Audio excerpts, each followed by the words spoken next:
अस्सलाम वालेकुम friends. 1982 Antarctica की बर्फीली पहाड़ियों में जोसेफ फारमैन अपनी मशीन के साथ अर्थ की ओजोन लेयर की मेजरमेंट कर रहे थे। तो जब इन्होंने मेजरमेंट की तो इन्हें एक शॉकिंग रिजल्ट आया कि अर्थ की 40% ओजोन लेयर डिसअपीयर हो गई है। तो जोसेफ फारमैन को लगा ये एक मैकेनिकल एरर है, क्योंकि इतना बड़ा अगर फ्लॉ होता तो नासा जैसी बड़ी एजेंसीज हमें इसके बारे में बता देती। तो एक साल बाद यानी 1983 में वो एक नई मशीन लेकर आए और दोबारा से रीडिंग ली, लेकिन शॉकिंग रिजल्ट ये थे कि ओजोन लेयर मजीद कम हो गई। तो इनको थोड़ा डाउट हुआ और इसके बाद 1984 में ये एक और मशीन लेकर आए और उसे अपने प्लेस से 100 किलोमीटर दूर रख के दोबारा से रीडिंग ली। और उसके बाद मजीद यही आया कि ओजोन लेयर और भी ज्यादा कम होती जा रही है। वेरीफाई होने के बाद ये न्यूज पब्लिकली स्प्रेड हो गई और ये एक ग्लोबल पैंडेमिक बन गया कि ओजोन लेयर इज डिस्पेयर, यानी ओजोन लेयर खत्म हो रही है। The ozone layer over the South Pole. The protective ozone layer is being threatened as never before. We're all at risk.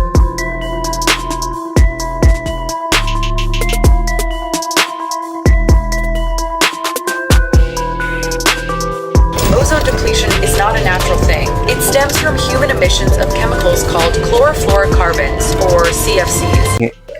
इसके बारे में जानने से पहले हम ये जान लेते हैं कि ओजोन लेयर है क्या। ओजोन लेयर एक 3 एटम्स का मॉलिक्यूल है जो कि हमारी अर्थ के 15 to 35 किलोमीटर के एरिया पे बनता है। जब अर्थ की अल्ट्रावायलेट रेडिएशन हमारे एटमॉस्फेयर में दाखिल होती है तो हमारे एटमॉस्फेयर में मौजूद ऑक्सीजन से टकराती है, जिसकी वजह से ऑक्सीजन के जो मॉलिक्यूल है वो आपस में ब्रेक हो जाते हैं और जो एक ऑक्सीजन का एटम है वो दूसरे मॉलिक्यूल से जाकर टकराता है और ओजोन लेयर क्रिएट करता है। ओजोन लेयर एक कई अनस्टेबल सी गैस है जो कि दूसरे ऑक्सीजन के एटम के टकराने से दोबारा से ऑक्सीजन प्रोड्यूस करती है और ओजोन लेयर खत्म हो जाती है। ये साइकिल हमारी अर्थ के एटमॉस्फेयर में चलती रहती है, जिसे हम चैपमैन साइकिल कहते हैं। ओजोन लेयर हमारी अर्थ पे 600 मिलियन ईयर पहले क्रिएट हुई। ओजोन लेयर हमें अल्ट्रावायलेट रेडिएशन से हो जाती है, यानी UVA, UVB and UVC। Ozone layer UVC को टोटली ब्लॉक करती है और UVB को पार्शली ब्लॉक करती है और UVA को बिल्कुल भी ब्लॉक नहीं करती। 1839 में स्विट्जरलैंड यूनिवर्सिटी ऑफ बासेल में एक साइंटिस्ट जिनका नाम क्रिस्टियन शॉनबैर्ग था, वो वाटर के इलेक्ट्रोलाइसिस पे स्टडी कर रहे थे।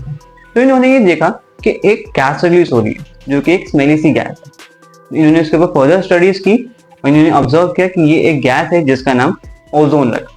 और फिर इस गैस के ऊपर फर्दर स्टडी हुई और फिर ये डिस्कवर हुआ कि ये एक 3 मॉलिक्यूल गैस है, यानी इस गैस में एटम के 3 मॉलिक्यूल जॉइंट हुए। इसके बाद 1921 में GMB डॉक्सन ने एक ऐसी मशीन क्रिएट की जो कि अर्थ की ओजोन लेयर को मेजरमेंट करती है, जिसका नाम डॉक्सन स्पेक्ट्रोमीटर रखा।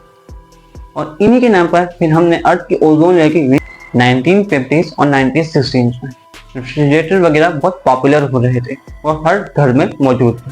तो इनमें एक गैस भी होती है जिसे हम कहते हैं CFC, यानी क्लोरोफ्लोरोकार्बन। ये गैस जो होती है ये रेफ्रिजरेटर वगैरह में एज अ कूलेंट यूज होती है और ये गैस हमारी अर्थ पे बहुत ज्यादा स्टेबल रहती है, लेकिन यही गैस जब एनवायरनमेंट में आती है बहुत ज्यादा अनस्टेबल हो जाती है।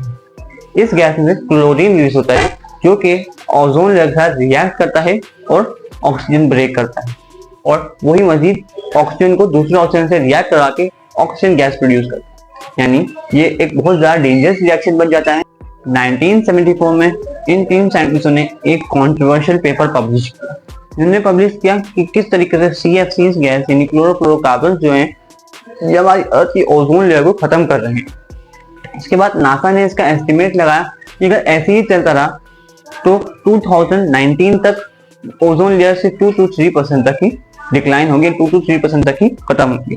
अब हम अपने जोसेफ फारमैन वाली स्टोरी पर वापस आते हैं। तो जैसे ही जोसेफ फारमैन ने इस चीज़ को नासा को बताया कि अर्थ की ओजोन लेयर 40% से ज़्यादा डिक्रीज हो चुकी है, तो सडनली ये एक पैनिक है और पूरी अर्थ में पैनिक हो गया कि ओजोन लेयर डिसअपीयर हो रही है और अगर ऐसे ही चलता रहा तो 2015 तक तमाम ओजोन लेयर खत्म हो जाएगी। अगर अर्थ की ओजोन लेयर खत्म हो जाएगी तो सन से आने वाली अल्ट्रावायलेट रेडिएशन हमारे अर्थ एटमॉस्फेयर में दाखिल हो जाएंगी, जो कि हमारे DNA पे अटैक करेंगी, जिसके थ्रू हमारा DNA मैनिपुलेट हो सकता है और हमें कैंसर जैसी डिफरेंट डिजीज हो सकती है। आपके सामने एक सवाल आ रहा होगा कि जितना भी ये ओजोन लेयर का डिसअपीयरेंस है ये अंटार्कटिका पे क्यों दिख रहा है। इसकी एक वजह है पोलर पोलर विंड जो होती हैं वो हमारे अर्थ के साउथ पोल और नॉर्थ पोल दोनों पे कन्वर्ज करती हैं, जिसकी वजह से ये ओजोन लेयर का जो होल है वो हमें साउथ पोल और नॉर्थ पोल दोनों तरफ दिखा है। और इसका सेकंड रीजन है पोलर स्ट्रेटोस्फेरिक क्लाउड। ये एक ऐसे क्लाउड होते हैं जो कि एक बहुत ही कम दर्जे हरारत में फॉर्म होते हैं।